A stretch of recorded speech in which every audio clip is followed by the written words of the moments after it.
Om Namo Bhagavate Vasudevaya.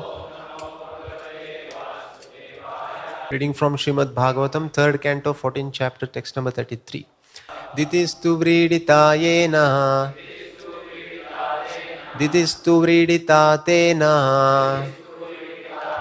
karma vadyena bharata, upasangamya viprarshim, adho mukyabhya bhashata. Translation and purport by His Divine Grace A.C. Bhaktivedanta Swami Srila Prabhupada ki jai. Translation. O son of the Bharata family, Diti after this went nearer to her husband, her face lowered because of her faulty action. She spoke as follows. Purport by Srila Prabhupada. When one is ashamed of an abominable action, one naturally becomes down-faced. Diti came to her senses after the abominable sexual intercourse with her husband. Such sexual intercourse is condemned as prostitution.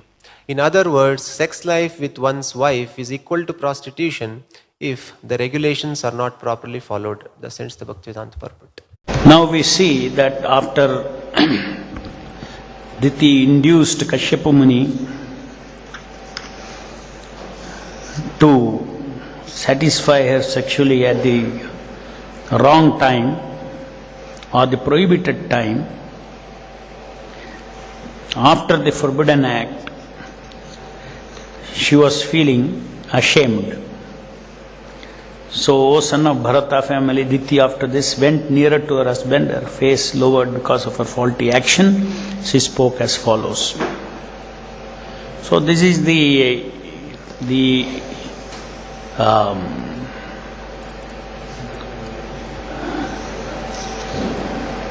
attitude towards anything that one does wrong. This is the nature, this is a proper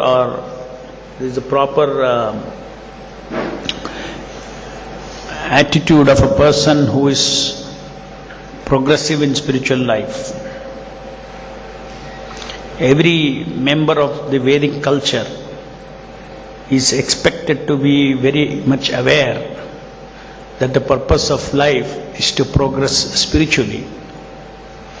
And therefore, in that spirit, anything that such a member of the progressive society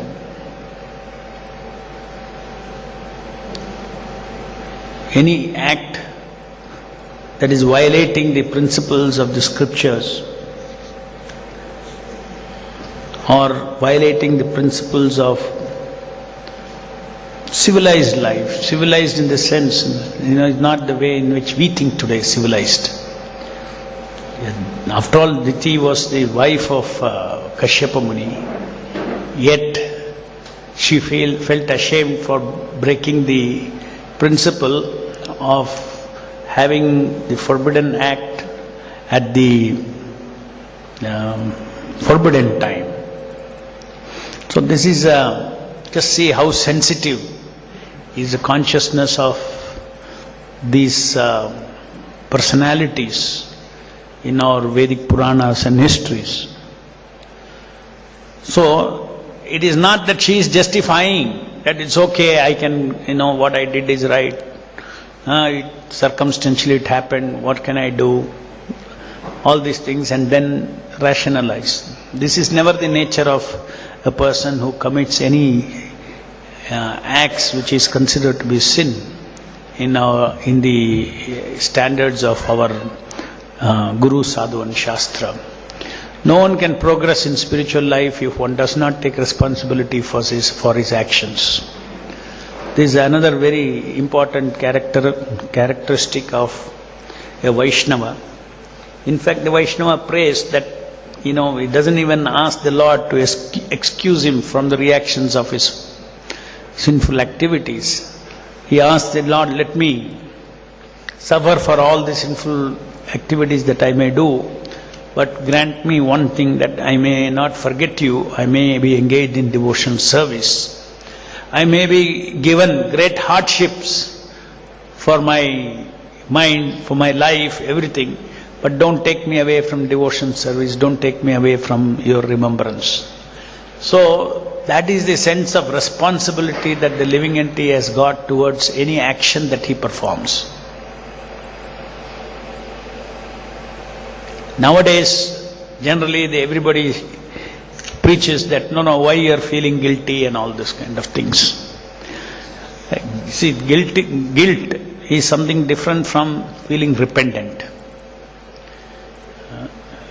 Feeling repentant and feeling ashamed for having misused the free will is something which is very productive.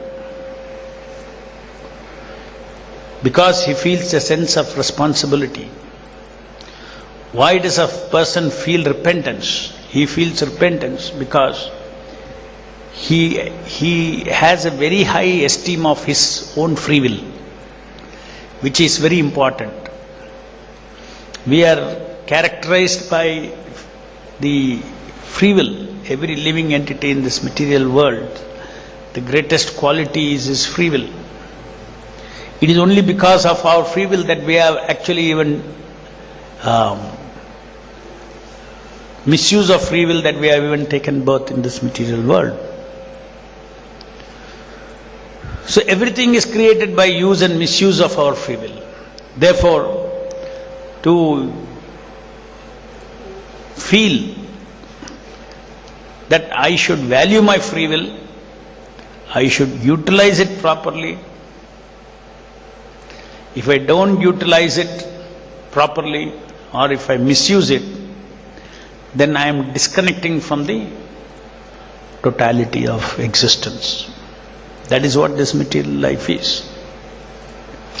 The ultimate goal of human life is to dovetail our free will for the pleasure of the Supreme Lord, who is all in all, who is a source, who is our source. How we can dovetail our free will with the wishes of the Supreme Lord. And that is called surrender. To have no other desires than the desires of the Lord. So desire of the Lord is given, the way of living in this Vedic civilization is given, what one should do, what one should not do. Even within the Grihastha life, what one should do, one should not do.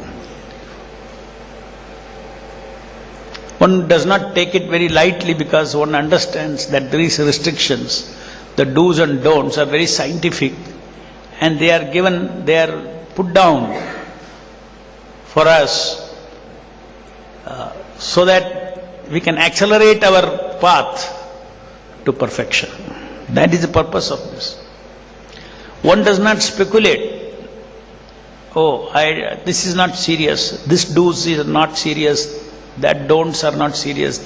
Every do's and don'ts, the significance of that only the Acharya understands. Only Acharyas can make exemptions. Acharyas can see the spirit of it and change the rules and regulations sometimes. But actually it is the follower, a neophyte.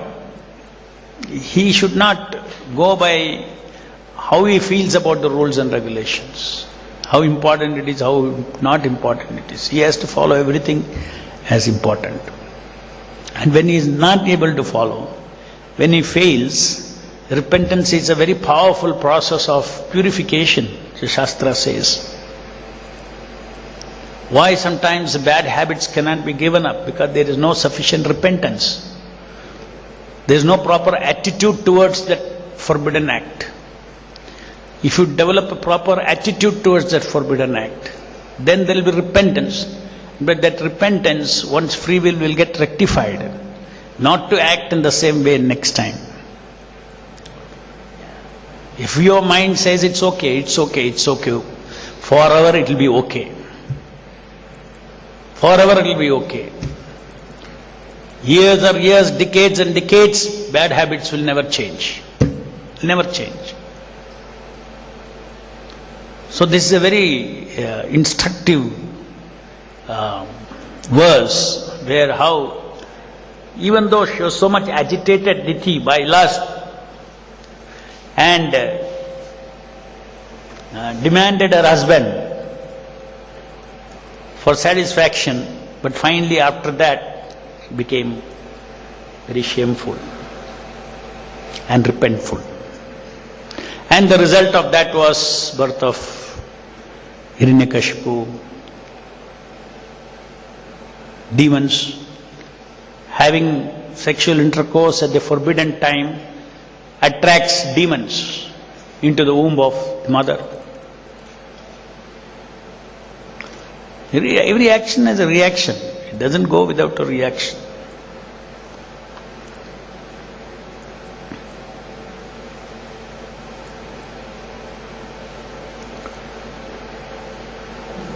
So from these we need to contemplate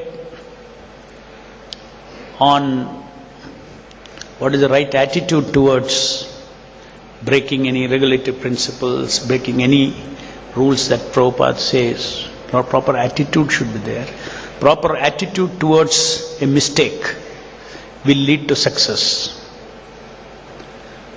If there is no proper attitude towards success, then it cannot lead to success. It will lead to failure again and again. And from these great personalities, we can understand what is the proper attitude. There are several instances of what is the attitude towards the wrong things that one does. Because ultimately, the purpose of human civilization is to take every living entity towards surrendering to the Supreme Lord. Surrendering our ego to the Supreme Ego, to His wishes, surrendering. And surrendering begins by being a good citizen, obedience. So obedience to the do's and don'ts is what one starts surrendering. Surrendering is not simply a feeling. Surrendering is action. One has to surrender means one has to fine-tune one's free will towards what is the pleasure of the Lord. In following such instruction, it may not give one pleasure. It may give one great pain in the heart sometimes. Due to attachment, we get pain in the heart. So we have to tolerate that pain and surrender to the wishes of Guru and Krishna. So the principle of tolerance is extremely valuable to actually rectify our consciousness. Because anything that the mind says don't do, which you are habituated to do, then immediately there is a rebellion in the mind. No, why I should not do? Because you already trained your mind to do. There is a rebellion in the mind. And when you insist on no, I will not do. If you insist on it, you will see there will be a lot of pain in the heart. That pain is coming due to attachment. Attachment means that you are seeing pleasure for yourself in that. When you see pleasure for yourself in something, that means when desire is there, from attachment, desire is there. Because that desire is there, that pain is there. Non-fulfillment of desire brings pain, which in another word is called anger, silent anger. And that is the test, whether one can tolerate that, tolerate the pain of abstinence, tolerate the pain of abstinence by translating it and transforming it into pleasure of Guru and Krishna. Why I have to tolerate this pain? Oh, if I tolerate, Guru and Krishna is pleased. I am surrendering to the Lord. I am becoming obedient. As I said, first step of surrender is obedience to the Lord. So by obeying the do's and don'ts, I am surrendering to the Lord, and the Lord is pleased with it. So one has to give a higher taste. Only then this lower taste can go. That is the principle that is taught. Bad habits have to be replaced by new habits. What is the new habit? Chant Hare Krishna. When the pain of abstinence is there, chant Hare Krishna, Krishna Krishna, Hare Hare, Hare Ram, Ram Ram, Hare Hare. Take the company of the Lord and feel that the Lord is pleased by following the instructions given by my spiritual master. So in this way life goes on. Otherwise, the spiritual life progresses. Otherwise the life will go on, in the same stagnant manner. No tapasya, no gain. You want to change our old ways, tapasya is a must. Tapasya means pain, voluntary acceptance of pain, pain of abstinence. So tolerance capacity we have to build up. Sometimes if tolerance is not practiced, today in Kali Yuga people have no capacity to take little disturbance of their mind. Everything has to be very smooth. Everything that the mind should be liking. Little disturbance they don't want to take. This is intolerance. There is no tolerance, one cannot change one's personality. You will remain the same personality even after 10 years, 100 years, you will remain the same personality. You have to tolerate, and then you have to transform the negative forces to positive pleasure of Krishna.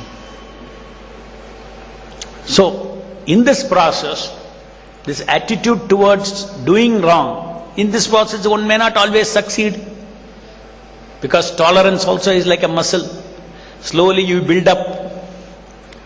Some job may require 5 kilo to, capacity for my muscles to lift.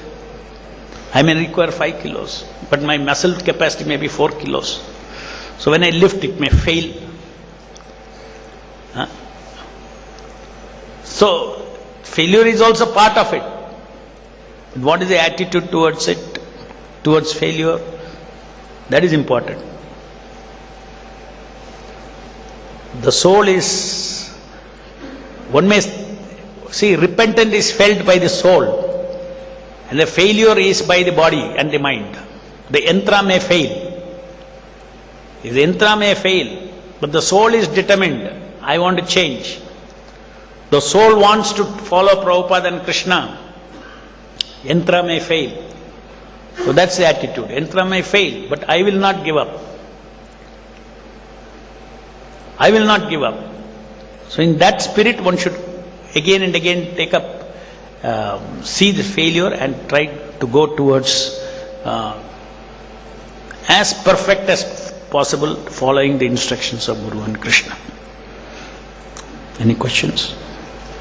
Jai Grantaraj Srimad Bhagavatam ki jai, Jagat Guru Srila Prabhupada ki jai.